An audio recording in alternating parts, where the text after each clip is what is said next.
دوستو، ایک دفعہ کا ذکر ہے کہ ایک باز شکار کی تلاش میں اڑتا پھر رہا تھا۔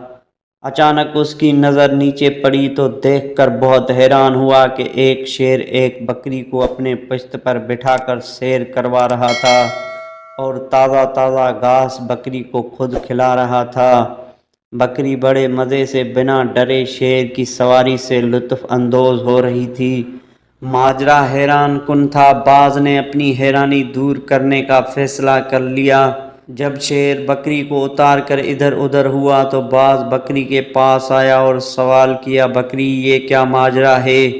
شیر تو تمہارا سب سے بڑا دشمن ہے، مگر وہ تمہیں اتنا پیار کیوں دکھا رہا ہے؟ بکری مسکرائی اور بتایا کہ ایک دفعہ دریا میں سیلاب آیا اور بہت سے جانور بہہ گئے۔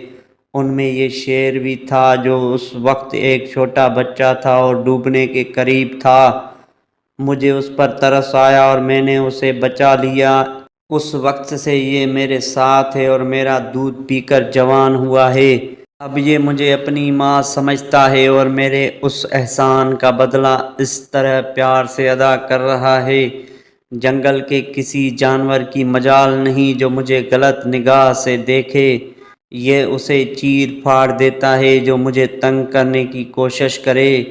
باز نے حیران ہو کر پوچھا کہ بکری، کیا احسان کرنا اتنی اچھی بات ہے؟ بکری بولی، بالکل بہت اچھی بات ہے احسان کرنا، مگر احسان بھی دیکھ کر کرنا چاہیے۔ ابھی بات ہو ہی رہی تھی کہ شیر آ گیا اور باز پوری بات سنے بغیر اڑ گیا۔ کچھ دن گزرے، باز نے ایک چوہے کو دیکھا جو برفیلے پانی میں ڈوب رہا تھا۔ باز کو بکری کی بات یاد آ گئی اور تیزی سے نیچے آ کر چوہے کو پانی سے نکال لیا۔ چوہا سردی سے مرنے کے قریب تھا۔ باز اسے ایک چٹان پر لے گیا اور اپنے پروں سے ڈھانپ لیا تاکہ چوہے کو گرمی ملے اور وہ ٹھیک ہو جائے۔ اس دوران باز کی آنکھ لگ گئی اور چوہے کو ہوش آ گیا اور چوہے نے باز کے سارے پر قطر ڈالے اور خود 9-2-11 ہو گیا۔ باز کی آنکھ کھلی تو حالت دیکھ کر ہوش اڑ گئے۔ باز کسی نہ کسی طرح گرتا پڑتا غصے کی حالت میں بکری کے پاس پہنچا اور سارا ماجرا بیان کیا۔ بکری بولی، تم نے میری پوری بات نہیں سنی تھی اور اڑ گئے تھے۔ میں نے آخر میں کہا تھا احسان اچھی چیز ہے مگر دیکھ کر کرنا چاہیے۔ میں نے ایک شیر پر احسان کیا تھا جو جنگل کا بادشاہ ہے، بہادر اور طاقتور ہے، اعلیٰ ظرف ہے، اور اس نے میرے احسان کا بدلہ بھی اعلیٰ ظرفی سے دیا۔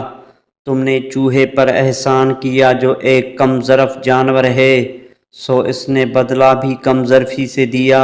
سو یاد رکھو، احسان کرو مگر بدلے کی امید صرف اعلیٰ ظرف سے رکھو۔ کم ظرف سوائے کمینگی کے کچھ نہیں دے سکتا۔